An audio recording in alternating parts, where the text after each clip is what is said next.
You want to know my secret? It ain't what you think. My name is Beatrice Washington, and I'm 95 years old. Last month, I buried my cardiologist. He was 61. Told me for 20 years I was eating all the wrong things. Well, look who's still here.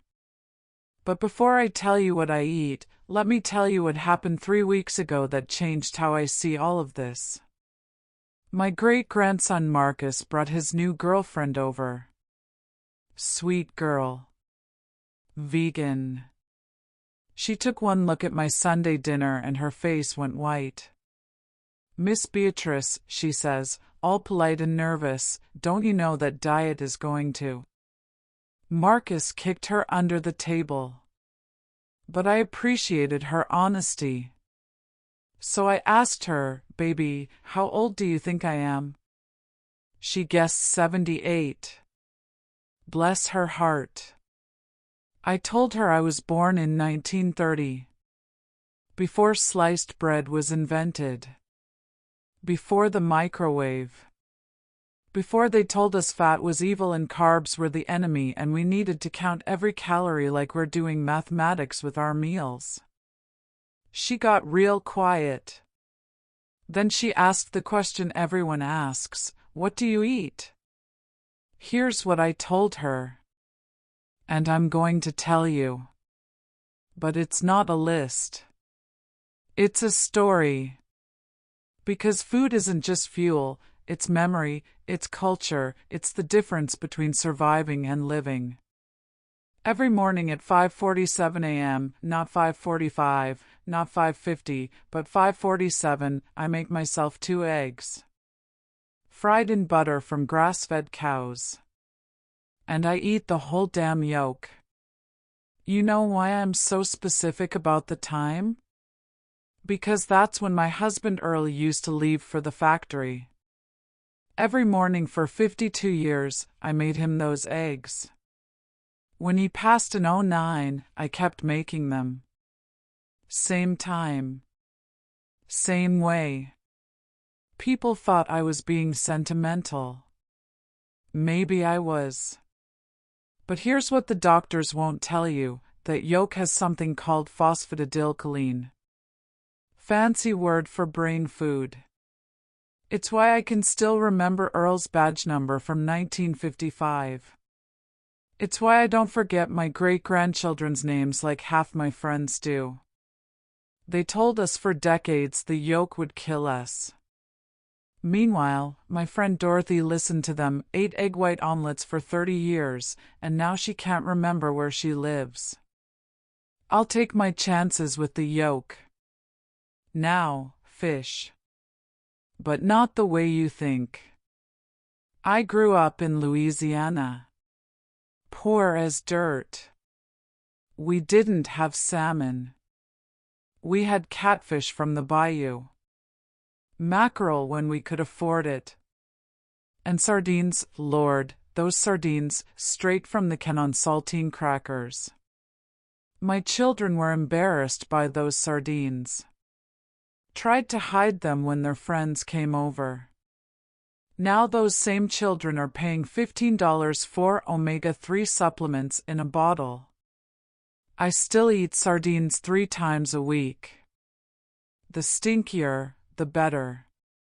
Because that oil, that thick, rich oil, that's what keeps my joints moving at 95. That's what kept the sadness away when I lost Earl. That's what keeps my brain from turning into Swiss cheese. You don't need fancy supplements. You need food that swims in cold water and doesn't apologize for smelling like the ocean. Here's where I'm going to lose some of you, red meat. I know. I know. They say it's killing us. They show us studies. They tell us to eat chicken breast and turkey bacon. Let me tell you something. I eat beef liver once a week. Organ meat. The stuff that makes young people gag. My granddaughter won't even stay in the house when I cook it. But you know what's in the liver? More vitamin A than a month's worth of carrots. More iron than a year's worth of spinach. B vitamins that keep your blood clean and your energy high. I'm not tired. I don't nap in the afternoon. I don't shuffle when I walk. And I eat liver every Tuesday, just like my mama did, and her mama before her. The cows my people ate weren't pumped full of antibiotics and were standing in their own filth. They ate grass. They saw the sun. And when you eat that kind of meat, you're eating sunshine and grass turned into strength. Modern beef might be poisonous. Old-fashioned beef is power. Fermented cabbage. Sauerkraut to you fancy folks. I didn't know about gut health or probiotics or microbiomes until my doctor mentioned it last year. I just knew that my grandmother kept a crock of fermenting cabbage in the cellar year-round, and she lived to 97 without ever seeing a doctor. I eat a forkful with dinner every single night. Not because it tastes good, it doesn't. It tastes like sour regret. But it keeps my digestion working like I'm 40 years old. You want to know why old people are always talking about their bowels? Because half of them are bound up from eating processed food and taking pills for everything. I don't take pills. I eat fermented vegetables. Your gut is where health starts. Feed it living food, not dead food in a box. Real butter. From grass-fed cows. The yellow kind that comes in a block, not a tub. For 40 years, they told us margarine was healthier. 40 years of lies. Margarine is one molecule away from plastic. I watched my friends switch to margarine, switch to heart-healthy spreads, and die of heart attacks anyway. I put real butter on my vegetables. I cook my eggs in it. I spread it on my toast. And my cholesterol? My doctor calls it annoyingly perfect.